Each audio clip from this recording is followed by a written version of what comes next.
Very good evening all. Today we are going to start with simulation, a very simple topic, a easy topic than other topics of operation management. Most easiest topic I feel in study note number 4, simulation. Simulation में हम क्या करते हैं? Simulation में हम लोग test करते हैं कि कितने गुड्स हमें हमारे शॉप में रखने चाहिए, कितना गुड्स प्रोड्यूस करना चाहिए, क्या एडिशनल मशीनरी लेने की जरूरत है या नहीं है, ये किसके ऊपर डिपेंड करता है कि डिमांड कितना है। और let me tell you, demand बहुत ही अनसर्टन है। और क्योंकि अनसर्टन है, एलपीपी में क्या होता है, वहां पे सारी चीजें सर्टन थी। सर्टन मतलब हमें मालूम है कि इतना चाहिए, इतना है, इतना टाइम लगेगा, इतना कॉस्ट होगा एक्सेट्रा। लेकिन यहाँ पे हमें मालूम नहीं है, वी डोंट नो। अगर हमें मालूम नहीं है ना, तो हम ऐसे बोलते हैं शायद से इतना लगेगा। शायद मतलब प्रोबेबिलिटी, अंदाजन, एस्टिमेशन। तो अगर आपको एस्टिमेटेड बेसिस पे कैलकुलेशन कर रहे हो, मतलब आप सिमुलेशन टेक्निक यूज कर रहे हो।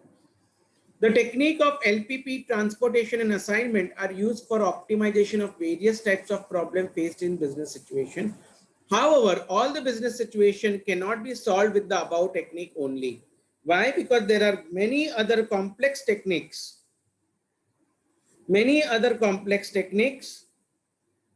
और जिसके लिए where number of assumptions are necessary, वहां पे बहुत सारे assumptions की जरूरत पड़ती है।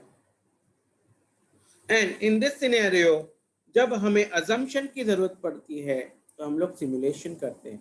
टू स्टिमुलेट मतलब इमिटेट मतलब किसी की कॉपी करना, किसी की नकल करना। अच्छा, उसने ऐसा किया, मैं भी ऐसा करके देखता हूँ। जैसे बोलते हैं ना, बाप जो रास्ते से पास हुआ वो अपने बेटे को भी बोलता है तू भी यही रास्ता अपना। अगर कोई बंदा आई मीन टू से, what do you mean by से बंदा, लाइक अगर उसके father he is not so successful, so his father will say, please you don't do this mistake what I have made. But let me tell you, success path is never the same for everyone. Even Abdul Kalam says that you don't read success stories, you read failure stories. Why? Because you will come to know, okay, oh, by going in this path, by doing in this manner, we fail. Okay, very very crucial. Imitate करना, तो जैसे failure को imitate करना चाहिए, वैसे success को भी imitate करते हैं। अगर उसने ऐसे किया तो मैं ऐसे ही करके जीत जाऊंगा। तो that is what is called a simulation model. ये हम लोग कौन सा सिमुलेशन करने वाले, तो हम लोग मोंटे कार्लो सिमुलेशन करने वाले। हम जो सिमुलेशन टेक्निक यूज करने वाले हैं, that is called as Monte Carlo simulation. Okay, तो मोंटे कार्लो सिमुलेशन अब वो कैसे होता है, बहुत ही ज्यादा इजी है। आपको दो चीजें करनी होती है। सर कौन कौन सी? मुझे तो एक पहली चीज मुझे ये करनी है कि I want to find out a probability table या रेंज टेबल। क्या बोलते हैं? Range table. रेंज मतलब मैं एक मेरी बाउंड्री बना के रखता हूं, इसके बियॉन्ड मैं नहीं सोचूंगा। जैसे कि फॉर एग्जांपल, मैंने जब टीचिंग स्टार्ट किया, I was in 8th standard, तो मैंने ऑलरेडी मेरी रेंज तैयार करके रखी थी कि I will not teach beyond 6th standard. 6th standard के बियॉन्ड मैं नहीं सिखाऊंगा, 6th स्टैंडर्ड के नीचे तक के मैं सब बच्चों को सिखा सकता हूँ। जैसे मैं 10th तक आया, मैंने 8th स्टैंडर्ड के बच्चों तक को सिखाना शुरुआत किया। बट जैसे मैं कॉलेज में आया, कॉमर्स लिया, तो मैंने देखा कि commerce was very very interesting. And if you check from 11 I used to teach 11th standard student. 12th मैंने 12th बच्चे को सिखाना शुरुआत किया, मैंने मेरे दोस्तों को सिखाना शुरुआत किया। और you will not believe FY, SY, TY वहां पे ऐसे ही हुआ कि मेरे दोस्तों ने मेरी फीस भरी, मैं अच्छे क्लास में जाके पढ़ता था और फिर उनको आके पढ़ाता था। तो that is how you create your range, that is what is called as range. अपनी दुनिया बना लो और फिर एक्सपेरिमेंट टेबल में डालो। एक्सपेरिमेंट टेबल मतलब सिमुलेशन टेबल, यानी तुम जो चीज को टेस्ट करना चाहते हो वो चीज को वहां पे टेस्ट करो। बस ये दो ही चीजें हैं जो आपको समझनी। लेट्स सी ये सम नंबर 13 जो एग्जाम में कम से कम 3 बार आ चुका है। State the major 2 reason for using simulation to solve a problem. Chocolate बनाने वाला है, कॉन्फेक्शनर मतलब चॉकलेट, चॉकलेट बनाने वाला फर्म है।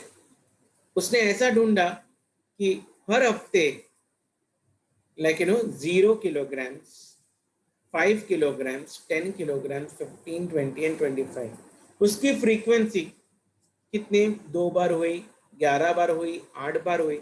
लेकिन भैया ये कितना है, कितना है, तो टोटल फ्रीक्वेंसी को ऐड कर दो, आपको मिल जाएगा टोटल नंबर ऑफ वीक्स। तो मैं सबसे पहले रेंज, फिर आगे आगे बोलता हूं the following sequence of random number. अभी यहाँ पे ये वर्ड का इंपॉर्टेंस बहुत है। सर हम लोग सिमुलेशन कौन सी बेसिस पे करेंगे? सर रैंडम नंबर्स का यूज करेंगे। रैंडम नंबर्स मतलब क्या? जैसे कि हम लोग हाउसी खेलते तो कैसे एक पर्ची निकालते, वैसा ये रैंडम नंबर्स है, पर्ची निकालना। ओके, लेकिन ये रैंडम नंबर्स होते हैं ना सर, 2 डिजिट रैंडम नंबर होते हैं। 100 रैंडम नंबर है। अभी आप बोलोगे सर 100 में तो 3 डिजिट आते हैं। आप बोलते 100, आप तो बोल रहे दो डिजिट के हैं। यस राजा, 2 डिजिट से है, क्योंकि ये जीरो भी कंसीडर करता है। 0 से लेके 99 तक सब डबल डिजिट से। टोटल कितने नंबर्स हो गए? 100 नंबर्स हो गए। तो रैंडम नंबर्स है, और आपको बोला है 10 हफ्तों का एंटिसिपेशन करके हमें ढूंढ निकालो। कि क्या ढूंढ निकालो? कि हर क्या ढूंढ निकालो कि हर हफ्ते एवरेजली तुम्हारा कितना कितना डिमांड होगा एवरेजली। हाँ, ओके। तो कैसे करते हैं? सबसे पहले तो मुझे क्या करना है, I will have to create range table.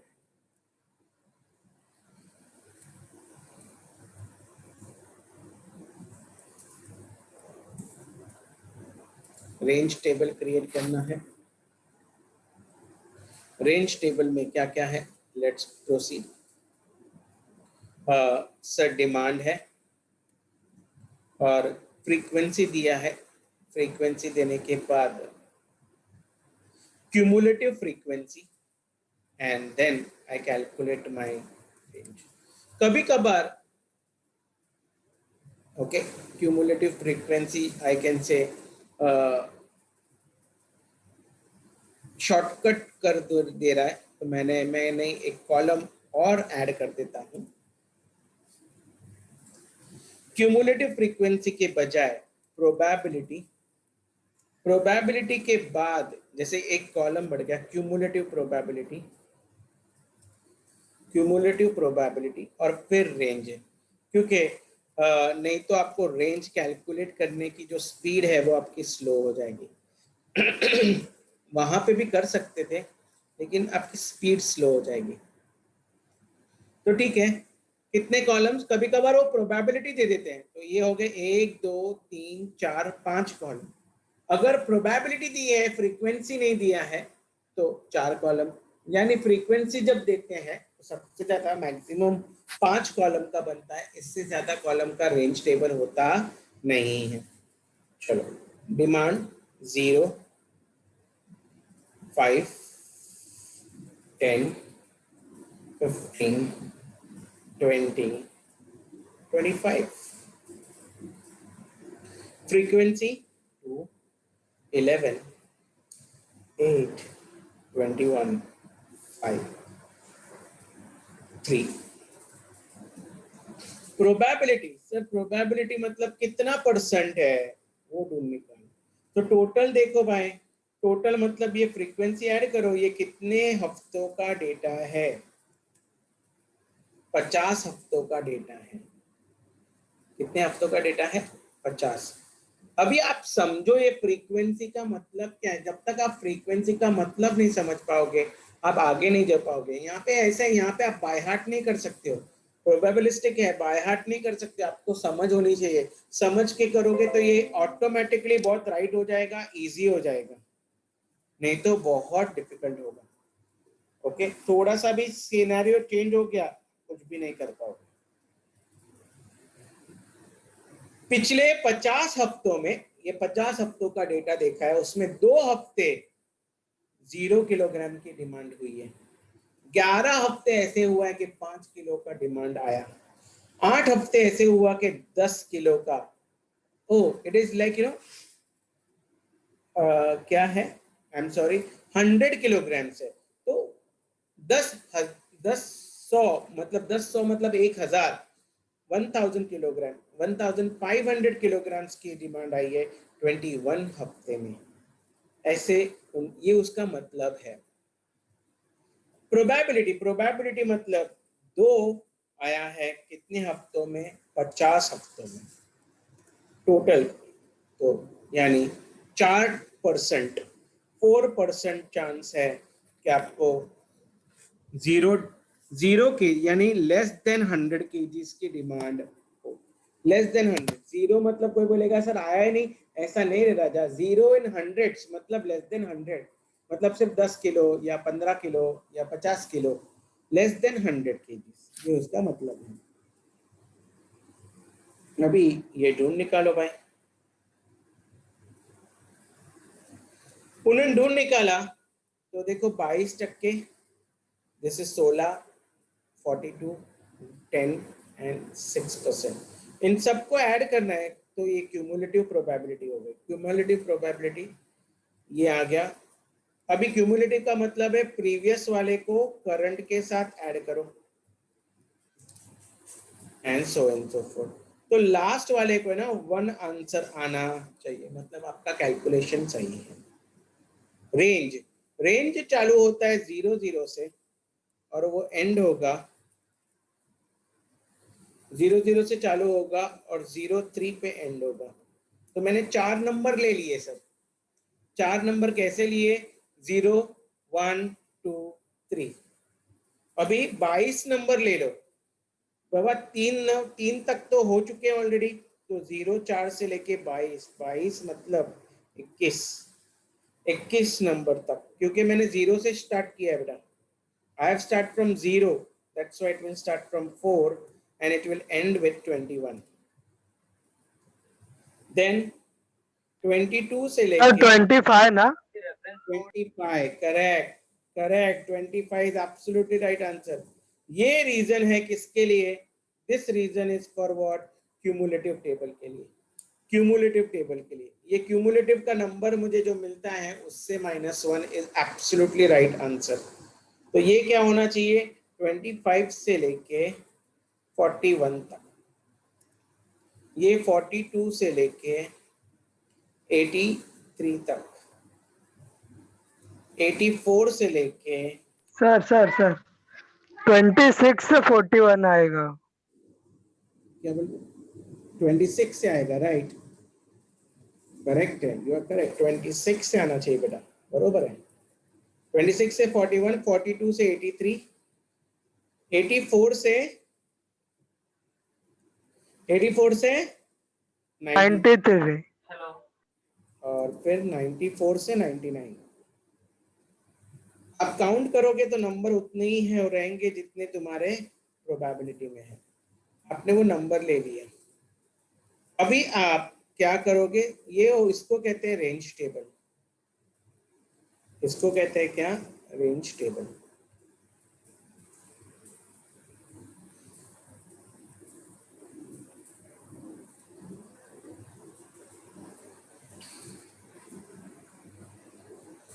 अभी हम सिमुलेशन टेबल बनाएंगे।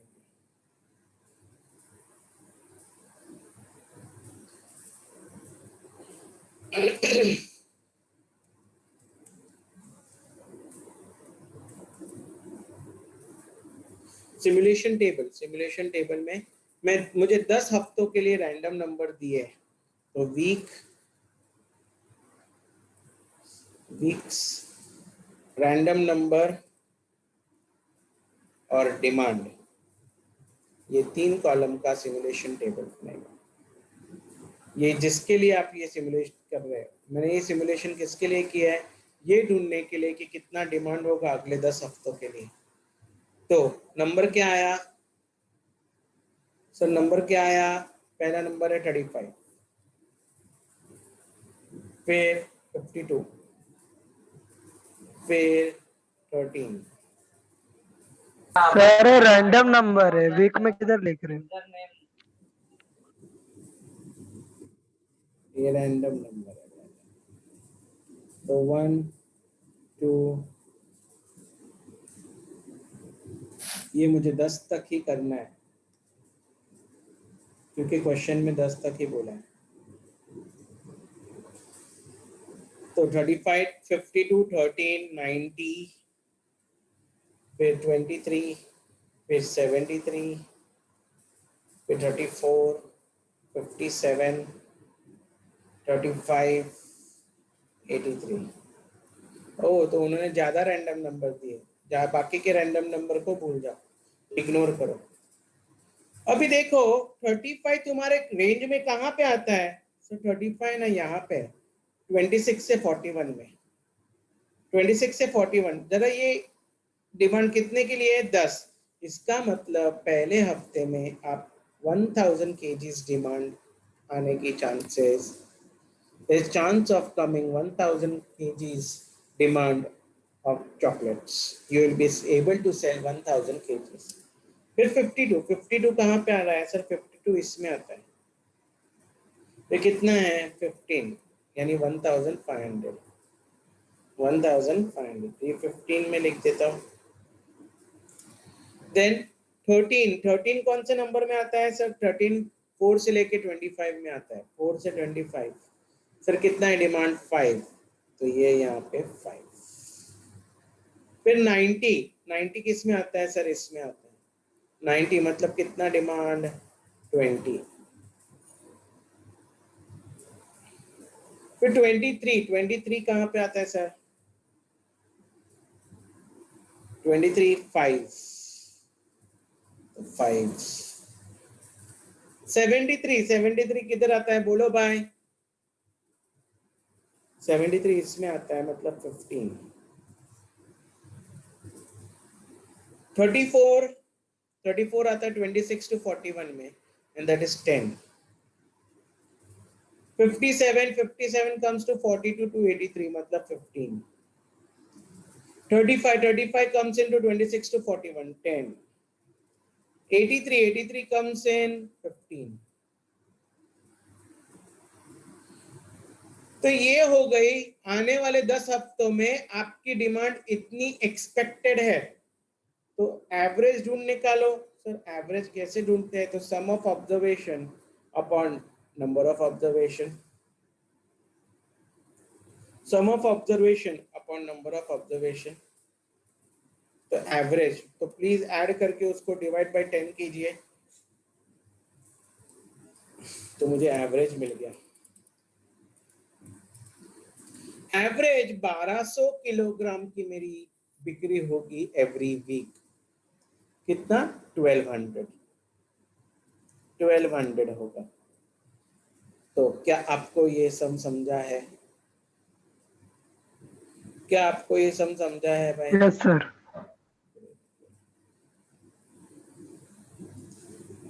तो now I proceed to the next sum. बस आपको ऐसा ही 2 टेबल बनाना है। एक टेबल को बोलते हैं रेंज टेबल और दूसरे टेबल को बोलते हैं सिमुलेशन टेबल।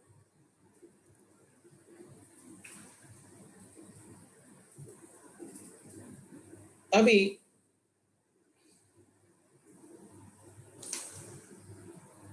ये जरा थोड़ा सा डिफरेंट है, ओके, थोड़ा सा ट्रिकी है, तो जरा बाद में लेंगे। I will surely do this problem because this problem is very very important. Book में बरोबर से नहीं बताया गया है, तो मैं करूंगा तुम्हारे साथ। दूसरा ये लेना चाहिए cash budget. Cash budget, yes, ये चांस है कैश बजट आने का, जो मैंने अभी सम छोड़ा ये वो उसका चांस कम है, क्योंकि अगर ये प्रेजेंट सिनेरियो में जैसे करने को बोल रहे हैं, ओके, तो चांसेस थोड़ा सा कम है अगर वो ऑनलाइन पूछते हैं तो।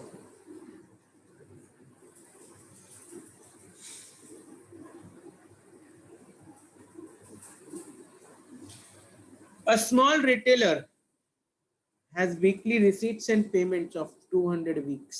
उसने 200 हफ्ता देखा और ये ऐसा प्रोबेबिलिटी बना के रखा है। तो यहाँ पे सर फ्रीक्वेंसी नहीं दिया है, प्रोबेबिलिटी दिया है।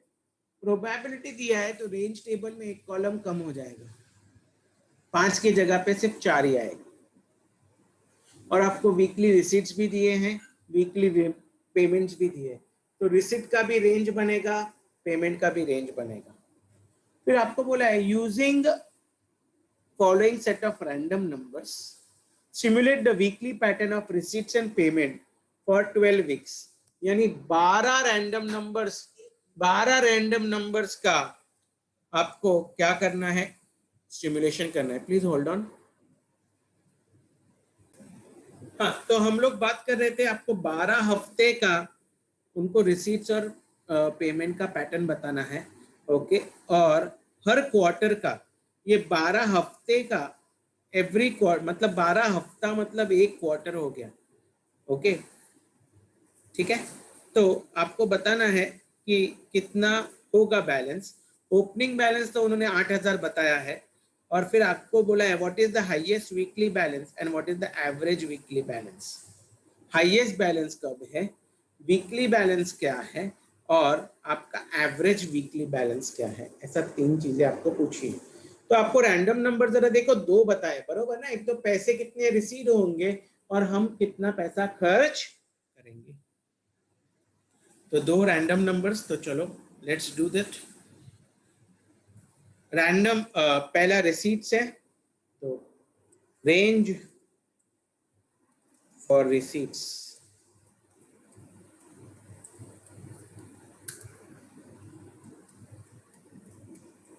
Receipts, probability, cumulative probability, range। Similarly payment का भी बनेगा, रेंज फॉर पेमेंट।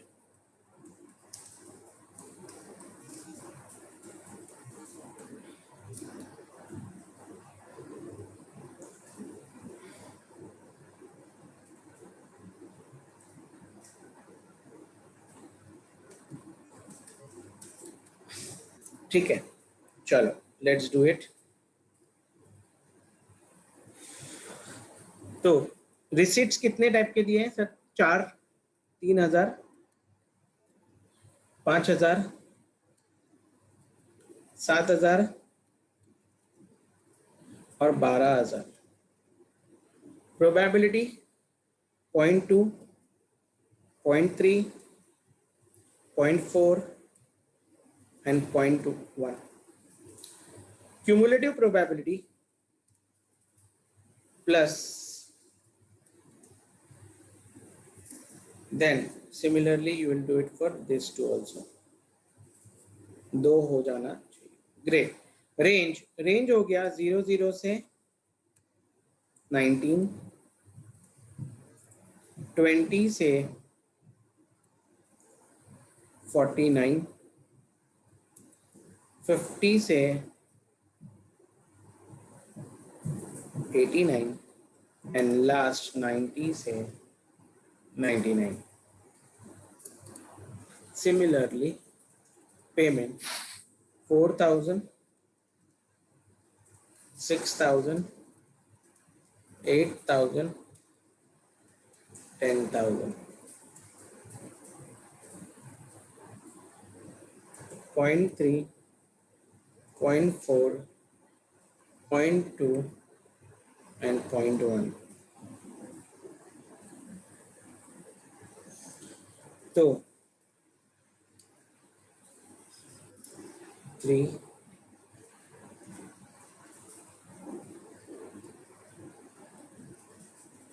ठीक है, चलो लेट्स प्रिपेयर रेंज 0 से 29,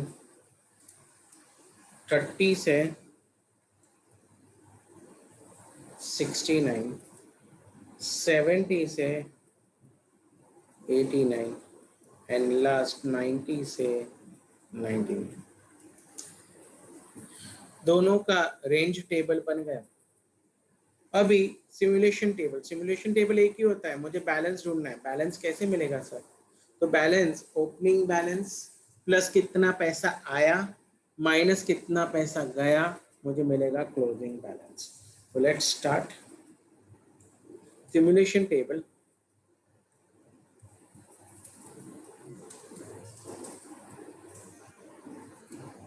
okay, week random number, opening balance, random number for receipt। फिर मुझे पता चलेगा कि रिसीट्स कितना आया,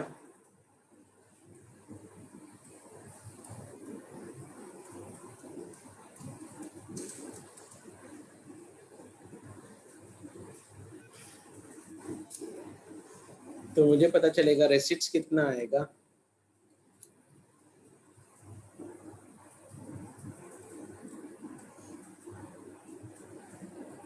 फिर रैंडम नंबर फॉर पेमेंट्स, तो मुझे पता चलेगा कितना पेमेंट्स होगा, फिर मुझे पता चलेगा क्लोजिंग बैलेंस। That's all. तो मुझे ऐसे 12 हफ्तों का करना है।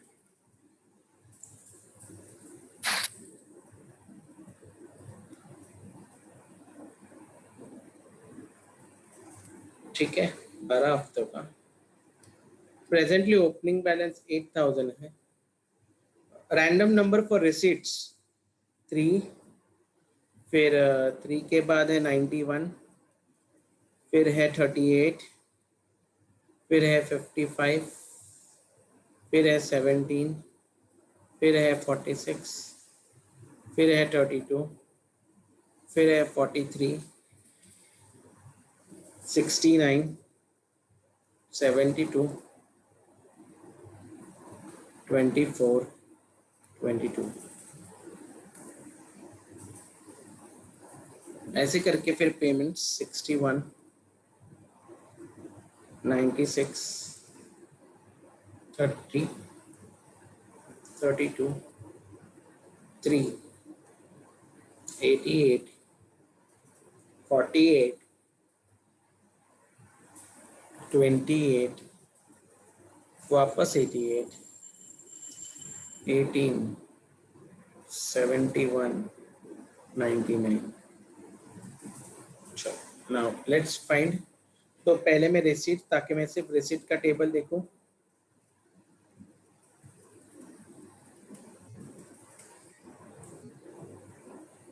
थ्री कम्स, तो 3000 का मेरा पैसा है, 3000 का कलेक्शन होगा, पैसा आएगा। 91 कम्स इन 12,000, तो 12,000 कलेक्शन होगा। 38 कम्स अंडर 5,000, तो 5,000 का कलेक्शन होगा। 55 comes under 7,000। 17 comes under 3,000. 46 comes under 5,000. 32 comes under 5,000. 43 comes under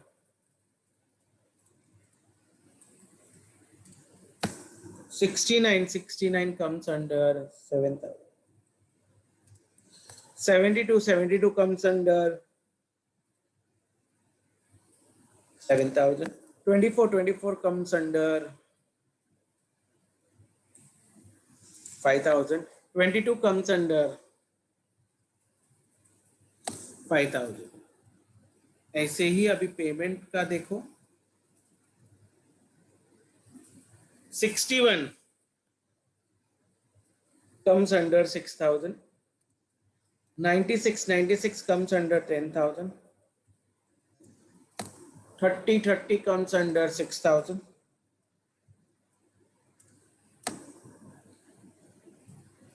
Then 32 also comes under 6,000.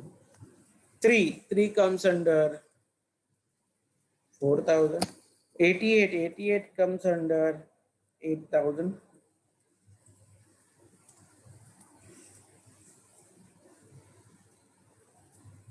48 comes under 6,000.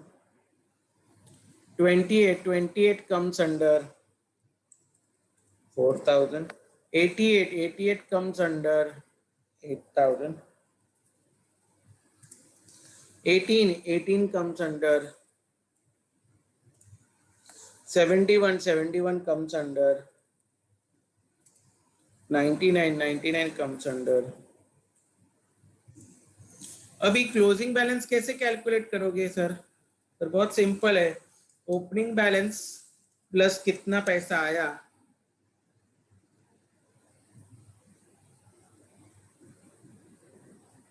minus closing balance. Now can I say opening balance of the next quarter will be next week will be closing balance of the previous week? यानी जो closing balance रहेगा first week का वही opening balance होगा second week का. और अभी ये भी कॉपी कर लीजिए, ड्रैग कर लीजिए, और मैं ये भी ड्रैग कर लेता हूँ. डन. तो अभी मैं तीनों क्वेश्चन का आंसर दूंगा. What is the estimated weekly balance? Weekly balance तो ये रहा, हर एक वीक में कितना बैलेंस है वो तो दे दिया है, मुझे देने की जरूरत नहीं है. Highest weekly balance, highest weekly balance sir, highest weekly balance 7,000 और 2 बार आया है, एक दूसरे हफ्ते में और दूसरा फोर्थ हफ्ते में. Now next, what is the average weekly balance? Average weekly balance तो बहुत सिंपल है सर, इसका एवरेज ले लीजिए. एवरेज कैसे लेते हैं? Sum of information.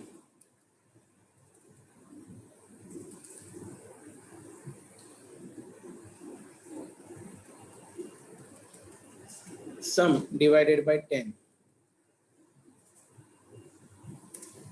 That comes to 3750. यानी एवरेजली आपके पास हर हफ्ते 3,750 रुपए रहेंगे. Is that very very clear? क्या समझा है? Yes sir. Great great. Sir first question जो पूछा है उसको अपन एमसीक्यू में कैसा पूछेंगे? मन एमसीक्यू में ऐसा 12 आंसर थोड़ी पूछेगा. एमसीक्यू में वो ऐसा पूछ सकते हैं, वही पूछ रहा हूँ. What is the weekly balance in the fifth week? Fifth week का क्लोजिंग बैलेंस क्या है? तो भाई फिफ्थ वीक का क्लोजिंग बैलेंस है 4,000 रुपए. नहीं 4,000 ना, 6,000 रुपए. वो ऐसा बोल सकते हैं 10th वीक का वीकली बैलेंस, 10th वीक का बैलेंस क्या है? 10th वीक में मेरे पास 5,000 रुपया रहेगा. समझा है? Yes sir, yes. Great great great. आगे बढ़ो. Yes sir. ग्रेट.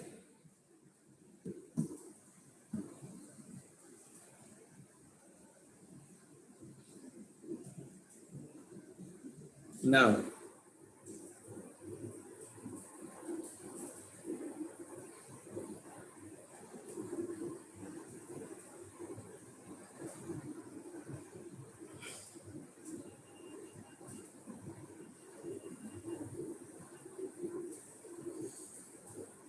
ये बहुत आसान है,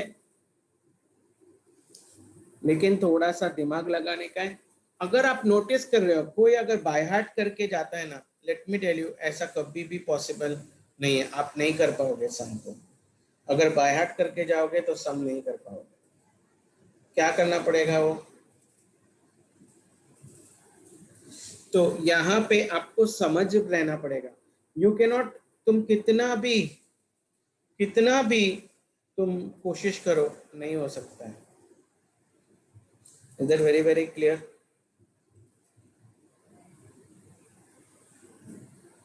तो in this scenario, let's see this sum. कि एक automobile production line turns out about 100 cars but deviation occurs owing to many causes. मतलब उसके पास ऐसा है प्रोडक्शन लाइन के वो 100 कार बना सकता है हर दिन में, लेकिन डेविएशन ऊपर नीचे होते रहते हैं। The production is more accurately describe as follows.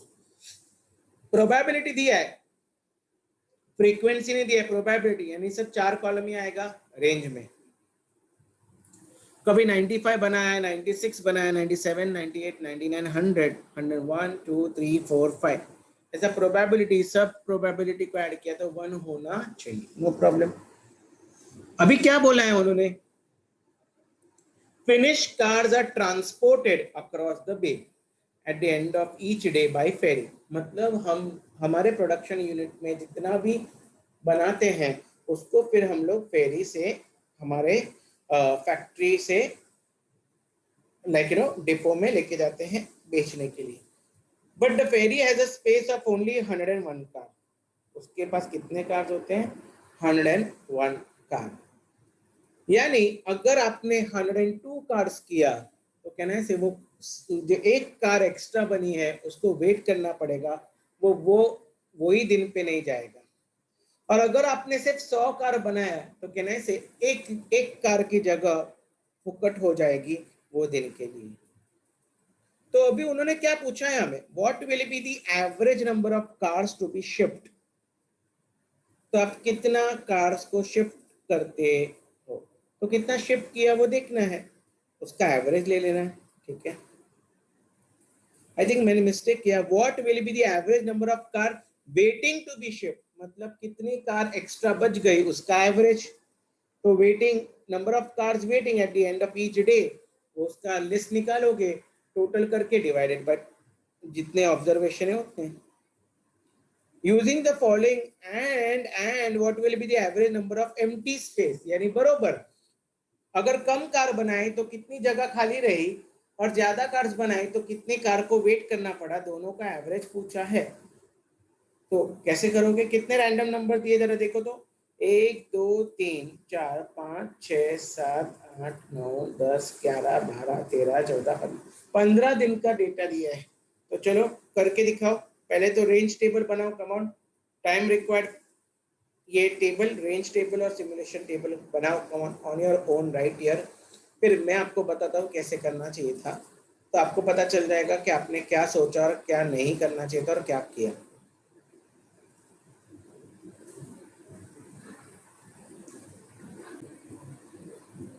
Okay, hope so आपने किया रहेगा।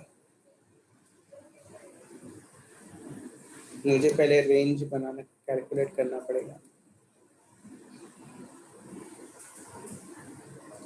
प्रोडक्शन प्रोबेबिलिटी, क्यूमुलेटिव प्रोबेबिलिटी,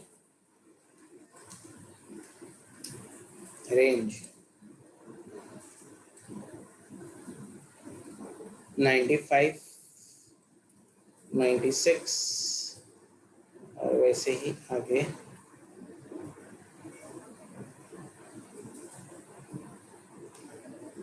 105 तक चाहिए। Probability is 3%, then 5%, then 7%, 10%, 15%, 20%, 15%, 10%, 7%, 5%, 3%. Cumulative probability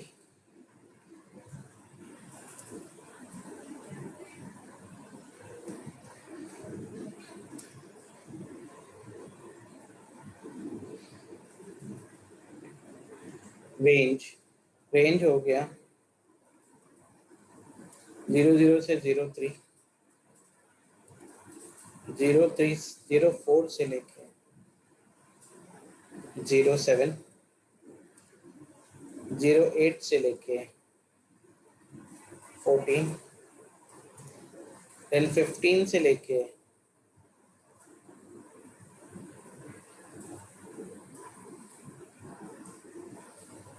24, 25 से लेके 39, 40 से लेके 59, 60 से लेके 74, 75 से लेके 84, 85 से लेके 91, 92 से लेके 96 एंड 97 से लेके 99। ये हो गया अपना प्रोबेबिलिटी टेबल। अभी सिमुलेशन वर्कशीट।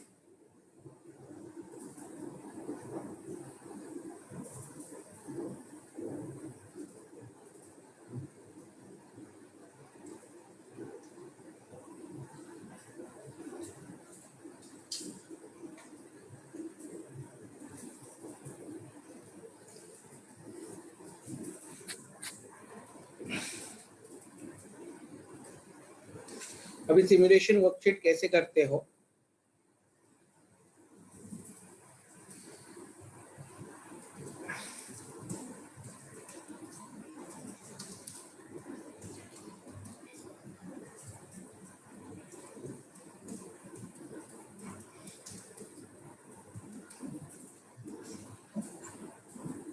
तो production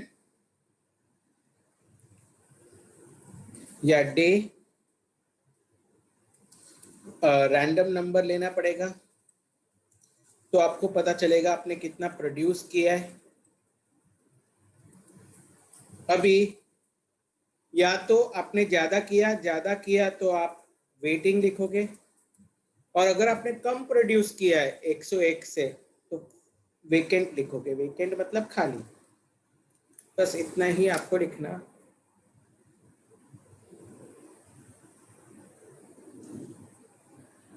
very good, very good.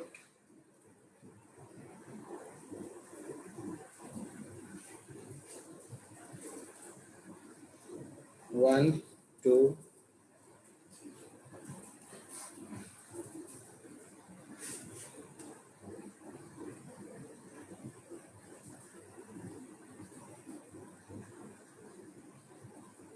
या रैंडम नंबर 20, 63, 63, 46, 46, 16, 16, 45, 45, 41, 41, 44, 44, 68, ए 68, 68, 66 है ना भाई? 66 है सर। फिर 87, 26, 78, 40, 29, 92 एंड 21। चलो प्रोडक्शन टेबल से अभी दूर निकालते हैं। 20 comes in 98, 63 comes in 101, 46 comes in 100, 16 comes in 98, 45 comes in 100, 41 comes in 100, 44 comes in 100, 66 comes in 101, 87, 103, 103, okay. 99. 26 comes in 99, okay. Yes sir. 78, 102, 102, okay. 2, 40, 100, okay. 29, 99, 29 comes 99, okay. 92, 104, 104, okay. and 21. 98.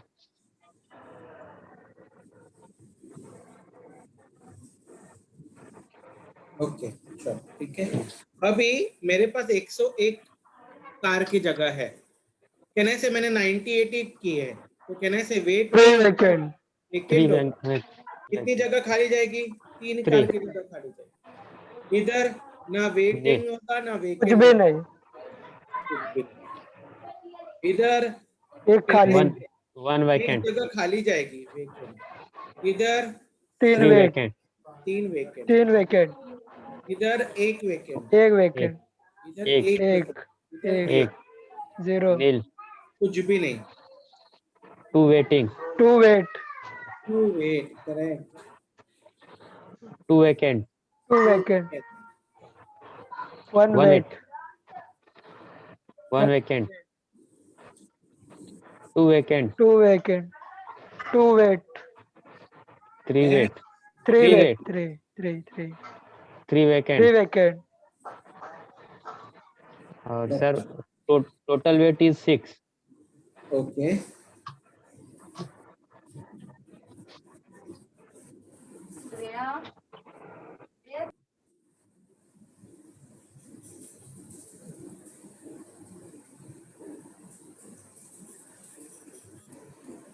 ना average लेना है तो आपको सम करके डिवाइडेड बाय 15 कर देना है।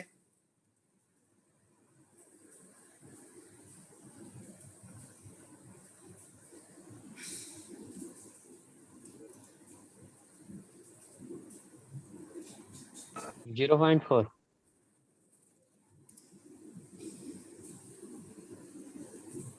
Done. 0.4 cars per day 1.1. will be waiting and averagely 1.2 cars will wait vacant। उतने जगह वेकेंट जाएगी। तो ये आंसर आपको देना था। एवरेज दोनों, average number of cars and average number of empty space, दोनों में एवरेज ही है। 0.4 एंड 1.2 करेक्ट। समझा है? Yes sir. Great great Yes sir. Great. आगे जाएंगे इन द नेक्स्ट सेशन।